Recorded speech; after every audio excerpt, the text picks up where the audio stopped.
Good afternoon. The January 3rd meeting of the Oklahoma City Water Utilities Trust will be in order. First item on the agenda is the approval of the minutes from the December 20th meeting. Move approval. Have a motion and a second to approve the meeting. Are there comments? Hearing none, voting please. Minutes are approved. The next item is the consent docket. Number of items. Move the consent docket subject to individual consideration. Second. A motion and a second to approve the consent docket. Are there comments? Excuse me, I have a question on 3A, and this is at the Deer Creek wastewater treatment plant. And well, I was curious as to, there's a paragraph on the second page that addresses the odor control portion of the project. Is that going to go forward in a timely manner? Because that seems to be an issue out in that part of the Yes, sir. Mr. Samani can answer detailed questions for you, but we are moving forward with some odor control actions at Deer Creek that will make things better. Particularly, we'll start with making the biological treatment system more efficient so that there'll be less odor generated, or, well, less odor generated at that particular operation. It can be smelly. And then they're working on how to maintain by putting covers on that are effective over basins, or repairing and replacing those, as well as doing some work on the sludge system. All those are individual. Yes. What's the timing on those projects? After this, we're going to negotiate an engineering contract to do the design. Okay, that will be included in this? Yes. Within 6 months, we should have the design ready to be bid, and hopefully in about a year or so. We're a year away from construction then. Okay, thank you very much. That's, as Mark, as you well know, that's been an issue out there with several. Any further questions on the consent docket? Hearing none, voting please. Consent docket's approved. Next item is item 4, the concurrence docket. Again, there's several items. Move the concurrence docket subject to individual considerations. Second. Are there matters to be considered individually? Hearing none, voting please. Concurrence docket's approved. Next item on the agenda is item 5, which are matters for individual consideration. The first one is the executive session. Do we need executive session? Please. Move the item. Second. I have a motion and a second to enter executive session, which we'll do so at the end of the regular docket. Voting please. We will enter executive session at the conclusion. The next item under item 5 is item 5B, which is a utility relocation agreement with ODOT. Move approval. Second. Motion and a second to approve item 5B. Other questions? Just a sort of a curiosity kind of question. We're going to get reimbursed from the highway department for this work. We do, and by asking Aqua to look at these contracts individually, we create a record that then allows us a better tracking process for audit purposes on the money. The timing of the project is always up to ODOT. Does the utility get or have to give a credit for the useful life of that has been used up of the facilities that were being paid to relocate? I don't think so. So we just get paid for 100% of the new? For 100%. They'll pay for all of it. Okay. Thank you. Further questions on item 5B? Hearing none, voting please. Item 5B is approved. Next item from trustees. Any matters from trustees? Go on to General Manager's report under item 7. The first one is a status report on the Utilities Department for November 30th. Mr. Chairman, we're happy to answer questions on all of your reports. As you know, it continues to be a relatively dry year, even though the month was modestly wet in November. Lake levels are adequate, but just a couple of them. Lake Draper is, in your report, was 1160.33, and it's now 1163.1, so it's up 2.8 feet since the end of November. Overholser and Hefner are holding, Overholser's down from its 1240, it's down about a foot. Hefner remains down about 6 feet. Atoka, ironically, southeastern Oklahoma in our watershed remains dry, so that McGee Creek is down about 5.5 feet low in the flood pool, and Atoka is at 581, which is about 9 feet from the absolute overflow elevation. Those are not troubling, but 581 is impacting recreation a bit. At Atoka, you're seeing some of the fossilized trees that were left in the lake when it was inundated at that elevation. Canton Lake also has not recovered from the water take that we made this fall. But water pumpages were over 3.4 million gallons ahead of last year and also forecasts. Do we have any more water in Canton that we could take? Yes, we have 20,000 acre feet remaining to take at any time. How do the allocations, we have, how many, 1,000 you said? We have 20,000. 20,000 left? We have 50,000 acre feet in a water year, and as you know, we take It's water. use it or lose it. If you don't take it, you lose it. Yes. Doesn't carry forward. Yes. Which is fine. Normally, when we're not taking water from Lake Canton, we're able to take stream flow, the water that's naturally occurring in the stream. This year, we've only taken about 17,000 acre feet of stream flow, to give you an idea. Where a more typical year would be, we have a total of 80,000 acre feet of water rights in the North Canadian system. More typically, we would have 50,000 acre feet in stream flow. When does the 20,000 feet expire? When is it? Mr. Ryan, I'll have to check on what the water year definition is. I don't remember, but it's 50,000 acre feet in a water year. I don't know if that's a calendar year or fiscal Yes, sir. year. I'm so sorry, I just can't remember. There's no problem, thank you. It would be nice to be able to get it out of the stream, because I understand Canton is still low, and it'd be difficult for them to give up that. Exactly. We're also low on this end, so. Next item is item 7B, a report on the Enterprise Asset Management and Laboratory Information Management Systems. Mr. Chairman and trustees, Brett Weingart, we have brought the system up in 2 successive phases, one at the end of September, one the end of October, for the Enterprise Asset Management portion of the system and the Laboratory Information Management System. Both are operational. We have no items on the punch list for the Enterprise Asset Management System. It's working just like we want it to. The Laboratory Information Management System, we have 22 minor items on a punch list that we're working through, which is typical for the first 3 months, and we have no reason to anticipate we won't be able to close those out as we anticipated, but we wanted to bring you this report to show that we brought the system up and we're in use now. Any questions or comments on the report? Hearing none, we'll go to item 7C, which is a report on the West Elm Creek Reservation Property Leasing Program.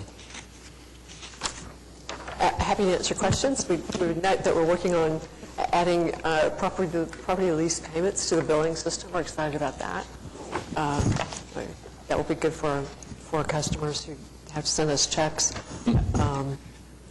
And then we're making some repairs to buildings, and we've been inspecting properties and looking for repairs that are necessary. Not having any idea as to the properties that are out there, is cost-benefit analysis in line? I mean, if you're spending the money, are you getting enough rent to justify the money we're spending and so forth, or is it something that we ought to consider scraping at some point? Yes, sir. We did an analysis a couple of years ago about whether the leases were paying for themselves.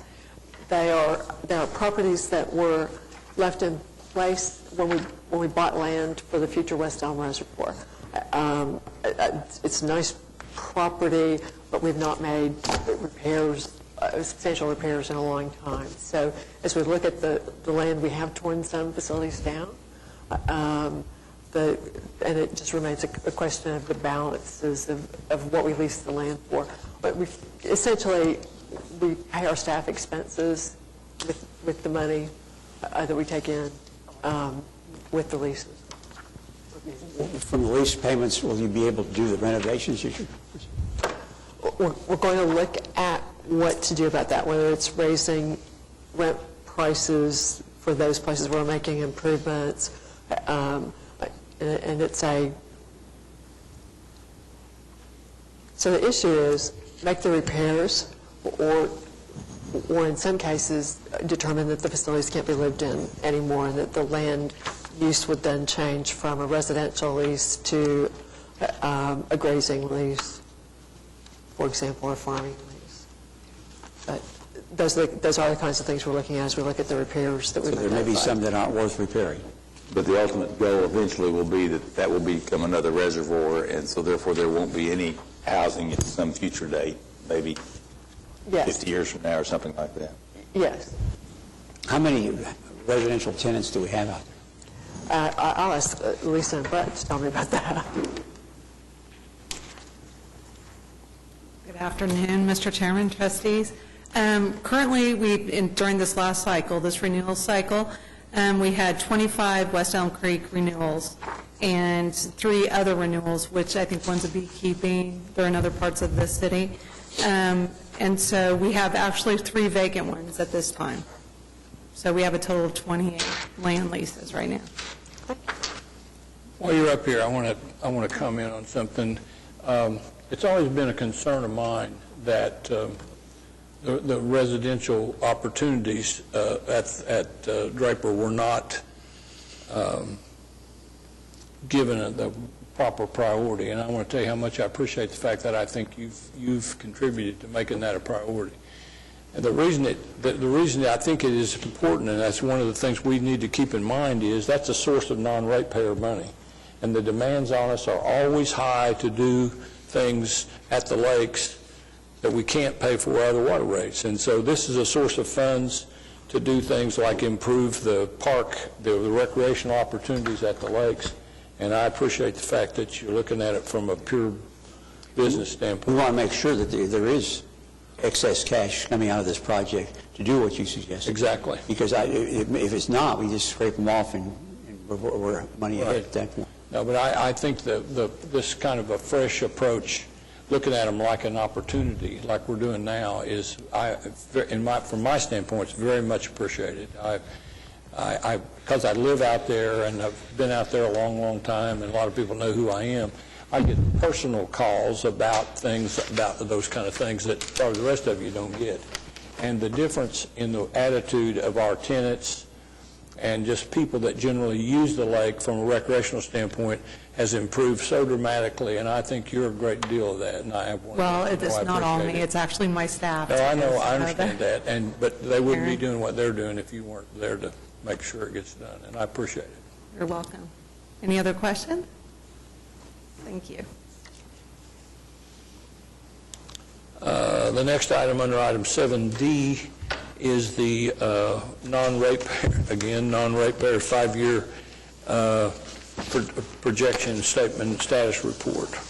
Mr. Chairman, I just had a question about, under expenses, we show a Draper Marina concession management fee of $70,000. To whom are we paying the management fee, or what does it entail? We have, for many years, for 5 years, I think going back in time, for a 5-year period, we ended up with Aqua operating the concession itself. Okay. Okay? And during that period of time was when we were developing East Wharf, and we were operating it at a loss of around $150,000 a year. Okay? And we moved from that process, through an RFP process, to a management fee methodology, where we become a lessor of the structure, where we own and maintain the structure, and the business that's operated within it operates on a management fee. The management fee is a surrogate for a commission on the marina. And since we've had the tornado and the marina is now gone, and we're waiting the water levels to come back, we're continuing the continuity of that till we get the marina replaced, and then at a successive phase, we might be able to move to more of a commission-based Okay. on the marina. But this is to provide continuity until, so it doesn't close. Sure. Until such time as we replace the marina, have the water level back, and hope for a better day. Okay, thank you. Well, today on the council, we approved the clay pigeon shooting thing, which I think is just another asset out there. Sure. And those are the kind of things that people want. I mean, it's a little different. It's a little different clientele than Hefner has. We don't have very many sailboaters, but we have people that want those kind of activities, water skiing and all that. And I think it's really important that we provide those to the extent we can. And the judicious use of this non-ratepayer money, the way we can get that done. You bring a clay shooting range up to Lake Hefner, we may have our Canadian problem go away, so. Could be. Could be. Trustees, Judge, we want to bring to your attention number 7 on the CIP list, which is the Baxter Flying Field Phase 1 project from the agreement you just approved at the last meeting. Right. It's now been added to the CIP. Okay, good. Well, in conjunction with that's another thing that can be expanded out there. There are very few areas in Oklahoma City that we have the opportunity to expand that kind of an activity as much as we do there. We're looking to make a landing strip perhaps large enough to land jets, and if they can do that, I mean there's an economic impact to that because people come from all over the country to fly them and compete in contests and all that kind of stuff. So it's good, very good. I appreciate it, all that hard work, including the partnership with the park department that's going on at Kitchen Lake right now. Anybody that ever gets, if you go to OU basketball games and go down sooner, you ought to pull off there to 119th and look at what's happened to Kitchen Lake. It's actually going to be back like it was. They're actually planting grass and putting up barriers. I mean, it's really going to be nice. So, and those are all kinds of things I don't think would be happening but for the focus that we've kind of put on doing the best we can with what we have for non-ratepayer activities in the southeast part of town. I appreciate it. That's the last of the regular agenda. Are there citizens to be heard? Hearing none, we will go to executive session.